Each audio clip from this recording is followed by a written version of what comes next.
Nah, Bapak Saudara, mengapa kita perlu menjaga hati? Sebenarnya ada banyak sekali eh, contoh-contoh. Ini saya kasih tampilkan begini, tapi nanti ada sesuatu yang saya harus bahas lebih dalam lagi. Kalau kita melihat di sini, segala sesuatu dalam hati. Ya, jadi kenapa kita perlu menjaga hati? Karena segala sesuatunya itu ada di dalam hati kita. Itu di dalam Ulangan 8 ayat 5. Kemudian apa? Di dalam hati kita juga berdoa. Pakai hati. Perhatikan Hana, Bapak Saudara, saat dia berdoa kepada Tuhan, dia mulutnya qomat kamit sampai Eli bilang kamu mabuk. Artinya apa? Dia berdoa dengan hati. Ya, ada di antara kita tidak berdoa dengan hati? Nggak ada kan? Pasti harus pakai hati. Kemudian apa itu merenung juga dengan hati, Bapak Saudara. Ya, merenung juga kita pasti dengan hati. Itu dalam Mazmur 19 ayat 15. Saya akan bacakan untuk kita semua. Mazmur berapa tadi itu? Saya tidak kelihatan. 19.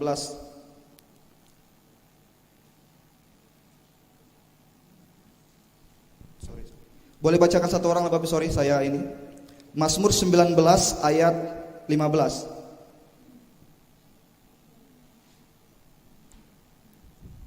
Boleh satu orang membacakan?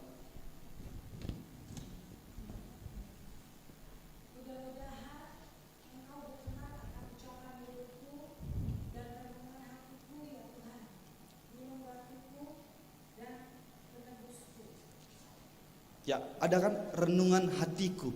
Jadi Bapak Saudara, kita juga merenungi itu juga menggunakan hati, ya. Kemudian apa? Bahkan juga kita percaya juga dengan hati di dalam Roma 10 ayat 9. Jadi tidak cukup dengan mulut, kata firman Tuhan. Ya, jangan mulutmu memuji-muji tetapi hatimu jauh. Artinya yang menentukan selamatnya kita, berimankah kita dengan benar adalah hati kita. Amin, Bapak Saudara. Jadi nggak cukup mulut, ya. Mulut tidak menyelamatkan, ya kan? Tapi iman yang disertai oleh hati itu yang menyelamatkan kita. Maka firman Tuhan berkata, hati itu harus percaya.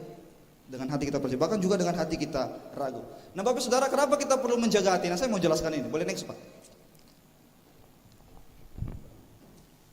Ya, jadi mengapa kita harus menjaga hati?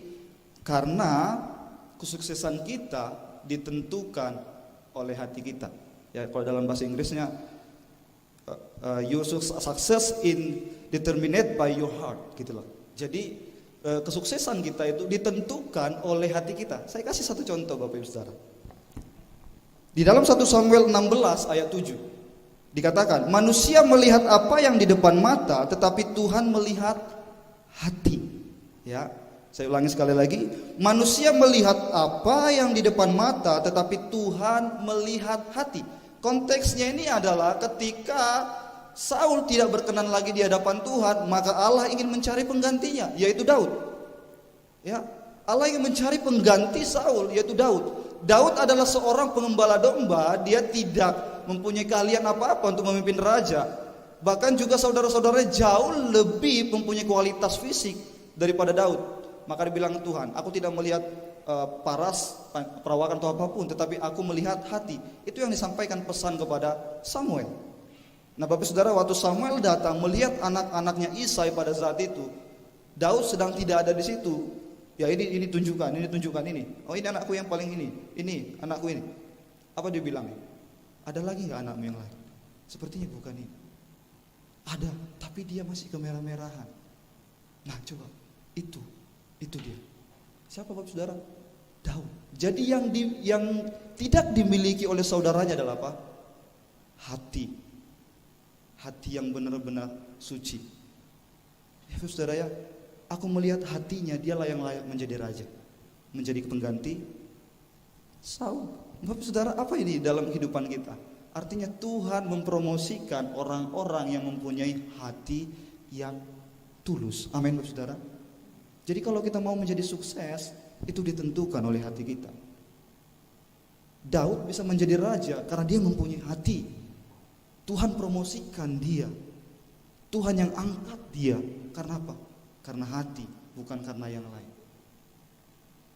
nggak punya kemampuan. Jadi Bapak Saudara, kalau Bapak Ibu saat ini sebagai seorang pekerja, karyawan atau apapun, jangan pernah takut. Bekerjalah dengan hati. Tuhan pasti akan memberikan yang terbaik untuk kita. Amin. Itu penting. Hati yang paling penting di sini, Bapak Saudara. Tidak usah pusing-pusingkan apa mau dibilang orang, yang penting hati kita. Hati, maka kamu akan mencapai kesuksesan itu.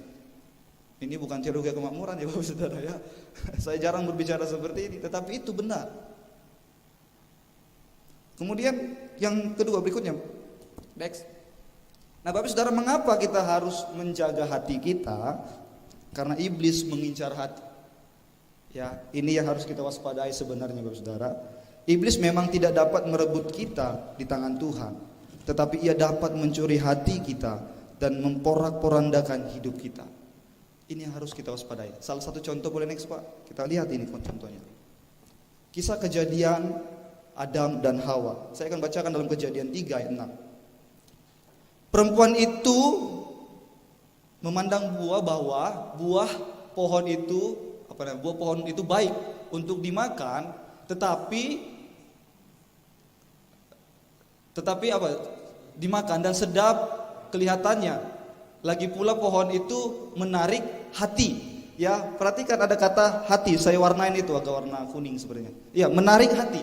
Nah, Bapak Saudara, kita tahu cerita ini, kita tahu kisah ini, tetapi yang memang menjadi poinnya ular iblis ini adalah mencuri hati daripada Hawa.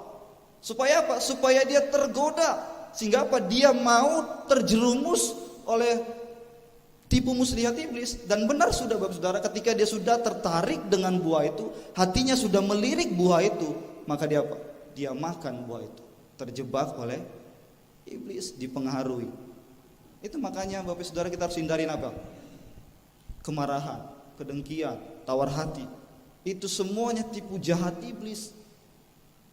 Tipu jahat iblis untuk apa? Membuat kita menjadi orang-orang yang hatinya hancur, sakit.